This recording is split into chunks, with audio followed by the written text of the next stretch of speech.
Assalamualaikum warahmatullahi wabarakatuh. Salam, Om Swastiastu, Namo Buddhaya, salam kebajikan, salam sejahtera bagi kita semua. Selamat pagi, perkenalkan saya Salma Miftahul Jannah. Dalam pertemuan kali ini kita akan belajar materi pendidikan Pancasila dan Kewarganegaraan, khususnya kelas 10 SMA. Nah, dalam pertemuan kali ini kita akan membahas bab tentang kewenangan dan lembaga-lembaga negara Republik Indonesia tahun 1945.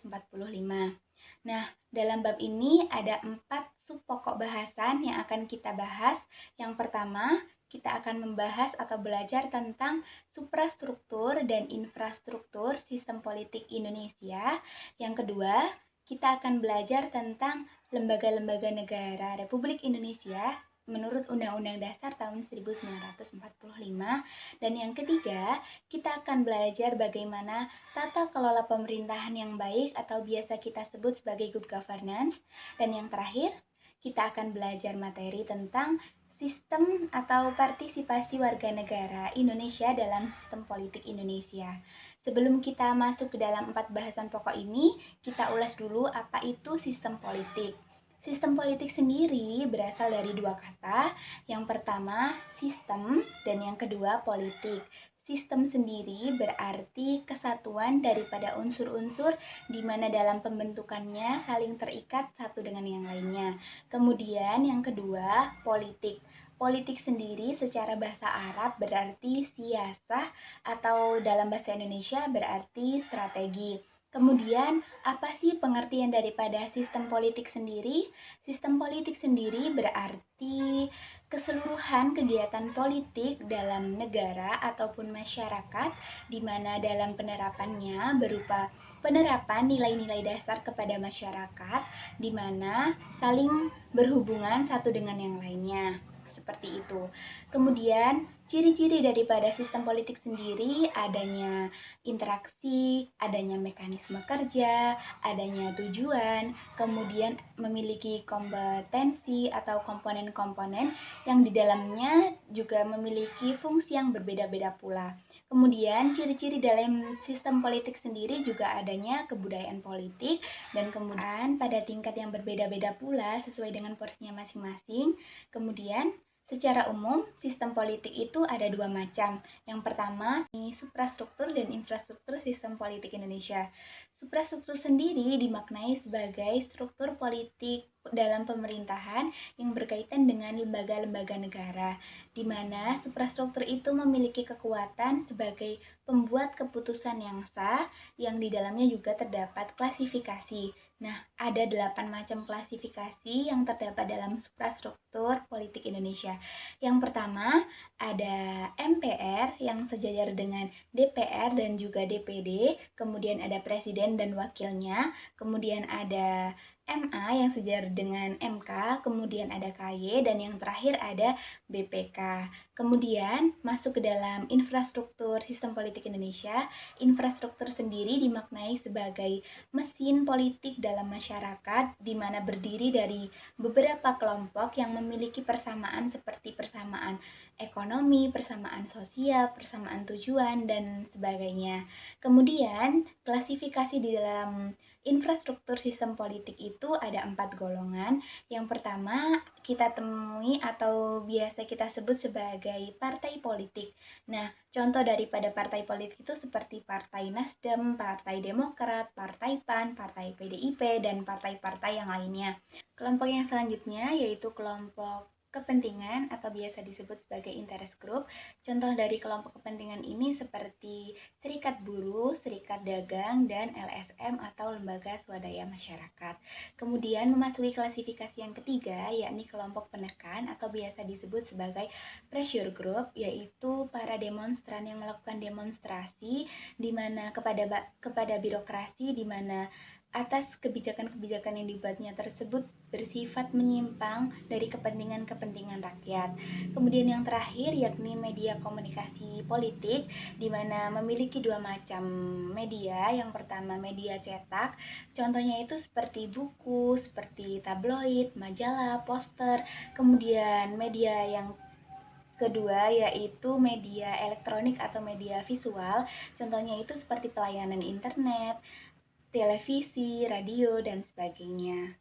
Kemudian memasuki pembahasan yang ketiga, yakni tata kelola pemerintahan yang baik atau biasa kita sebut sebagai good governance. Sebab ini kita akan belajar tentang bagaimana atau indikator seperti apa dalam pemerintahan itu dianggap sebagai pemerintahan yang baik atau dikualifikasikan sebagai pemerintahan yang baik. Yang pertama, dalam tata kelola pemerintahan itu terdapat 3 unsur penting di dalamnya. Yang pertama ada unsur pemerintahan, di mana pemerintahan itu menangani administrasi negara dalam lembaga-lembaga negara untuk periode-periode tertentu. Kemudian yang kedua, terdapat swasta atau wirausaha di mana berperan sebagai pelayanan publik, dan yang ketiga yakni masyarakat. Kemudian setelah kita membahas unsur-unsur yang terdapat di dalam tata kelola pemerintahan yang baik, kita akan berbicara atau mendalami materi tentang indikator bagaimana pemerintahan itu dianggap sebagai pemerintahan yang baik di dalam suatu birokrasi negara. Nah, terdapat 4 indikator penting di dalamnya. Yang pertama yakni partisipasi daripada warga negara masyarakatnya, kemudian yang kedua ada transparansi daripada pemerintahnya sendiri, dan kemudian ada koordinasi yang terjalin di antara masyarakat dan juga penyelenggara negaranya. Kemudian yang terakhir ada akuntabilitas atau pertanggungjawaban dari setiap sesuatu yang dilakukan baik itu oleh masyarakatnya dan oleh pemerintahannya.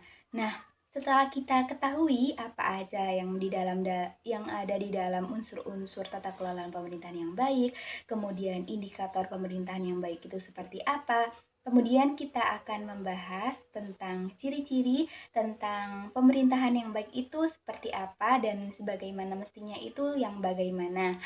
Nah, langsung saja ada 8 pokok penting ciri-ciri daripada sistem politik dalam tata kelola pemerintahan yang baik itu seperti apa.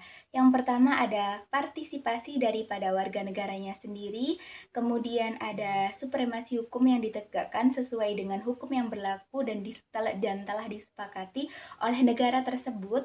Kemudian yang ketiga ada transparansi daripada penyelenggara pemerintahan setempat. Kemudian yang keempat ada respon baik daripada aparatur negara dalam segala bidang. Kemudian yang kelima ada pengalokasian sumber daya alam yang tepat sasaran dan sesuai dengan apa kebutuhan oleh masyarakat dan juga negaranya masing-masing.